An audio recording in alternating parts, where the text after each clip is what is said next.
Una noche cualquiera, Butifarrina y Perino veían tele tranquilitos, hasta que suena el teléfono. Una misión.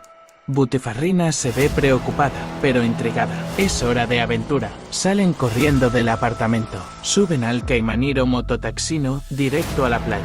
¿Pero qué buscan? En la arena, encuentran huellas y restos de queso. Es ella. Neverina Quesonina. Pero ¿dónde está su nevera? Butifarrina y Perino ahora son detectives. ¿Lograrán encontrar la nevera perdida? Suscríbete, dale like, sígueme y comparte para saber si lo logran.